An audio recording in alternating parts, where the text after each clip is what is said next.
Hi, this is Brian. Welcome back to Philosopher's Notes TV. Today we've got another great book, Why We Do What We Do. Why We Do What We Do by Edward Deci. So Edward Deci is one of the world's leading psychologists studying motivation, research scientist studying human motivation. His book is packed with goodness. We've got a bunch of ideas in the Philosopher's Note, and we've got 5 of my favorite big ideas we are going to discuss now. We're going to jump straight in. Big idea number 1 is really the heart of the book and the heart of what we're going to talk about today. Intrinsic versus extrinsic motivation. Intrinsic versus extrinsic motivation. Why we do what we do and why it matters. So let's start by defining our terms, shall we? Intrinsic, extrinsic. Extrinsic motivation includes things like fame, wealth, and hotness. Fame, wealth, and hotness. Those are extrinsic motivators. If we're going after being super wealthy, super famous, and super hot, well, God bless you. But what psychologists tell us, if we're predominantly focused on those things, nothing wrong with them per se, but if we're predominantly focused on them, we will be less psychologically stable, and I quote, less psychologically stable than if we pursue intrinsic motivators. Okay, so what are intrinsic motivators? Well, intrinsic motivation includes things like great relationships. Extrinsic, putting you over there. Great relationships, growing as a human being, and making a contribution to our families, our communities, and our world. So intrinsic motivation, deeper relationships, growing as a human being, and making a contribution, vis-a-vis our extrinsic motivators of fame, wealth, and hotness. Now, our society is essentially all about, if you haven't noticed, the extrinsic stuff. We're constantly being bombarded by representations of the most famous, the wealthiest, and the hottest people on the planet. So on a conscious and a subconscious level, we're constantly basically being told and believing that that's what's most important. So that's what, unfortunately, most people are going after. But it's the wrong direction. We want to focus on deepening our relationships, becoming a better human, and making a contribution, letting this stuff be a byproduct of our pursuit of the intrinsic stuff. That's the secret sauce to creating a life filled with more happiness, meaning, and mojo. People who are looking to make a contribution to the world are unequivocally happier than people who are just trying to get famous or trying to make a ton of money or trying to get that six-pack. And what's fascinating is that even if you think you're going to succeed and you're trending towards success on the extrinsic stuff, even if you're moving toward that, you're going to be less stable than people who are focused on intrinsic. So think about that. Big idea. See what you can do to tweak some motivation if you need to. And again, it's not about being 100% here and 0 there. Nothing wrong with that, but we don't want to be predominantly focused is what the researchers tell us. That's the first big idea. The second big idea is authenticity. So, did you know the word authenticity comes from the same root word as author? So to be authentic is, in a sense, literally to be the author of your own story. You want to write your own story. Well, how do you do that? Edward Deci and his colleagues tell us that to be authentic requires us to integrate our truths and to have a coherent sense of self. So you can kind of think of it like this. That's a representation of being in integrity. What you say is important is what you do. You have a deep sense of what your values are, and you live them. It all coheres. Now, if you think over here, or you think this is the right thing to do, but you actually do that, then you also think this is the right thing, but you do that, that's not in integrity, that's disintegrating, which is how you feel when you're not living in integrity. You feel like your life's kind of disintegrating. You don't know quite what's wrong, but it's because there's not coherence between your values and your behaviors. If you want to live an authentic life and to create a story worth both writing and reading, we need to integrate our truths and become coherent. It's a big idea. Now, leads us to the third big idea. Part of how we do that is looking at how we've internalized stuff, right? So the researchers talk about the fact that there are two ways to internalize our truths. One is to kind of swallow ideas whole, which they call introjections. Fancy word, introjections. But this is like, you've internalized it, but it's kind of like the shoulds in your life. So your parental voice, your aunt telling you what you should do. You've swallowed it, introjected it, you've internalized it, but it's not yours.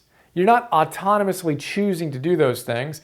That comes when we integrate certain things. So you can take that same idea and you can digest it. You can swallow it whole, and it's just kind of inside you, introjected, or you can integrate it. And you can say, well, you know, I agree with that part of it. I don't agree with that part of it. And you have an integrated sense of what your truth is. Then you don't have a voice in your head that's some kind of super ego parent or aunt or society telling you what you should do. You have a deep sense of who you are. You've internalized it in an integrated way. That's another aspect of how to create authenticity that the researchers talk about. He talks about it in the book. Here's another idea that's less abstract. Allowing failure. All the researchers say that the paradox is that when you're okay with failure, when you're okay with making a mistake, you're less likely to fail. You're less likely to make a mistake. You're more likely to succeed. Again, we talk about this all the time for a reason. All these great teachers come back to it. We cannot optimize our lives and actualize our potential unless we're willing to make mistakes. Michael Beckwith, the spiritual teacher in LA, has such a great way to describe it. He says it's just a mistake is a mistake. You don't film a movie from the first scene, action, all the way through the movie to the end, cut. There it is. There's your movie. Perfect. It's not how it works. You try a scene. Sometimes it goes perfectly. Sometimes it doesn't. If it doesn't go well, no problem. Let's do another take. It was a mistake. Let's do another one. We want to approach our lives the same way. In the micro level, with moment-to-moment things, and then in the macro level, when big things that we're really excited about don't go the way we want, fine. That's just part of the deal. And in fact, research shows that that stuff is actually necessary if we want to actualize our potential, which we just talked about yesterday in our Win Forever session. I think it was yesterday. So we need to embrace failure. And when we experience it, we need to reinterpret it, quit beating ourselves up about it, and say it needs work. Okay, we didn't quite succeed there, no problem. We don't need to say we're an idiot. Let's just say we need some work there. And let's imagine, well, if it did go the way we wanted it to go, what would have happened? What could we have done differently? Imprint that on our consciousness, not the horrible language that we often use. So allow failure, and paradoxically, you invite success in. That's our fourth big idea. The fifth big idea, desire and techniques. So Edward Deci says, look, techniques are cool, right? So we're talking about different techniques, different ideas. But at the end of the day, they need to come at the end of the day. What drives the show is our desire to change. Our motivation isn't going to be best supported by techniques and by things that we could do to improve our lives. It's going to come through deep desire, having a really clear sense of why stuff is important. Why do you want to optimize your life? Why do you want to actualize your potential? Take the time to get clear on that. Get fired up about how you want to serve your family. I want to be a great dad. I want to demonstrate for my son what's possible and to be an embodiment of the values that I hope that he lives. It's amazing motivation for me. I want to be a great husband. I want to inspire you. These are things that fire me up at a deep level. Then when I have that inspiration, that deep why, the techniques are applications that I can use with that engine of desire. So get clear on your desires. And then when you look at the techniques, go after the ones that inspire you the most. Sonia Lyubomirsky talks about this in The How of Happiness, another one of the leading positive psychologists. She says, don't do the things that you think you should do. Those introjections that have come in that you think you should do. Well, everyone meditates or everyone does this. If that doesn't fire you up, don't start there. You might arrive there, but start with what fires you up, that you look at and you're like, wow, that'd be fun to do. That's a strong desire. Start there, and then you'll evolve from that point. So there you go. Quick look at why we do what we do, intrinsic versus extrinsic.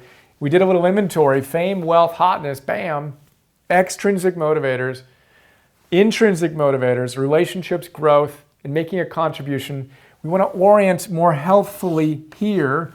Again, not 100% zero, but just notice if you're predominantly focused here, trying to impress everybody, trying to be famous and super rich, staring at your vision board with your hot whatever on it and your huge mansions, okay, fine. Again, nothing wrong with that, but make your primary orientation here. Let that be a byproduct.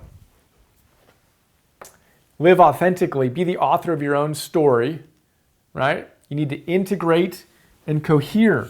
So what you say is important is what you actually do. Don't disintegrate by being here sometimes and here other times. That's not coherent. That's not going to work. Internalization, introjections where you swallow things whole versus integration where you digest it, you process it. You listen to stuff like this, you're like, I kind of agree with that. I don't agree with that. You integrate it so it's your truth. Allow failure and you invite success. Desire is the engine for technique. There you go. Hope you enjoyed. And I look forward to sharing more with you soon. Have another awesome day. See ya.